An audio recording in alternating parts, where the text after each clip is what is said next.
दोस्तों, आज मैं आपको जिस घटना के बारे में बताने जा रही हूँ वो मध्य प्रदेश के इंदौर शहर के एक गांव से सामने आई थी, जहां एक युवक की पहले से 2 शादियां हो चुकी थी और दोनों ही पत्नियां उसे छोड़कर जा चुकी थी।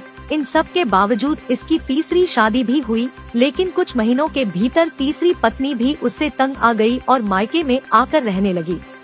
फिर उसने गांव के ही एक युवक से प्रेम प्रसंग शुरू कर लिया, लेकिन इस बीच पति महिला को अपने पास आकर रहने के लिए धमकियां देने लगा कि वापस आ जाओ और मेरे साथ रहो। दोस्तों, आगे घटना में जो हुआ पूरी खबर आपको सिलसिलेवार बताऊंगी, बस आप अंत तक बने रहिए। दोस्तों, यहाँ संजीव नाम के शख्स की 2 शादियां हो चुकी थी, लेकिन उसे परेशान होकर उसकी दोनों ही पत्नियां उसे छोड़कर जा चुकी थी। इन सब के बावजूद इसकी रागिनी नाम की महिला से तीसरी शादी हुई। रागिनी भी पहले से शादीशुदा थी। इसकी पहली शादी एक ट्रक ड्राइवर से हुई थी, लेकिन एक घटना में इसके पति की मौत हो गई थी, जिसके बाद रागिनी अपने मायके में माता पिता के पास आकर रहने लगी थी। इस बीच एक रिश्तेदार ने उसके माता पिता को संजीव के बारे में बताया और रागिनी की उससे शादी करा दी।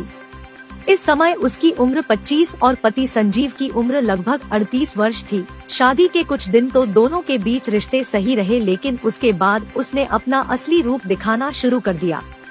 अब वह तीसरी पत्नी के साथ भी गलत व्यवहार करने लगा। उसके साथ अननेचुरल तरीके से शारीरिक संबंध बनाना शुरू कर दिए, जिससे महिला को उसके साथ परेशानी होने लगी। कुछ महीने तो वह सहन करती रही, लेकिन उसकी हरकतें कम नहीं हुई तो वह वापस मायके में आ गई और अपने माता पिता को उसकी हरकतों के बारे में बताया, जिसके बाद से वह मायके में ही रहने लगी और इस बीच उसने गांव के ही एक युवक से प्रेम प्रसंग शुरू कर लिया।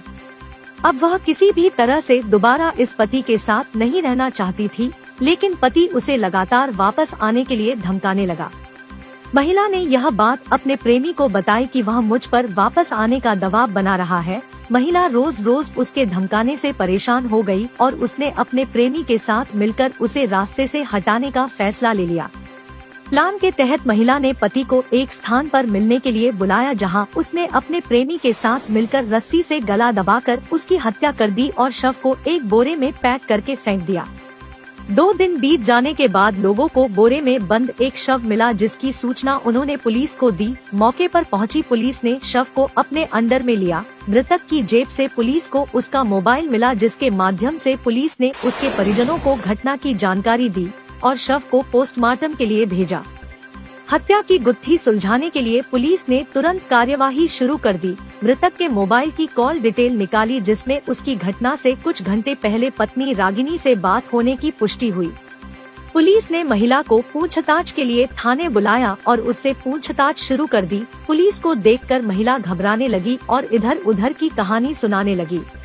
पुलिस को महिला पर शक होने लगा। फिर पुलिस ने उससे कड़ाई से पूछताछ की तो उसने अपना जुर्म कबूल कर लिया कि मैंने पति से परेशान होकर अपने प्रेमी के साथ मिलकर पति की हत्या की है, और उसने यह पूरी कहानी पुलिस को बताई।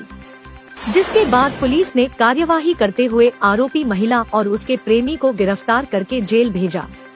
दोस्तों, आप आपराधिक मानसिकता को समझें और अपने परिवार को सुरक्षित रखें। धन्यवाद।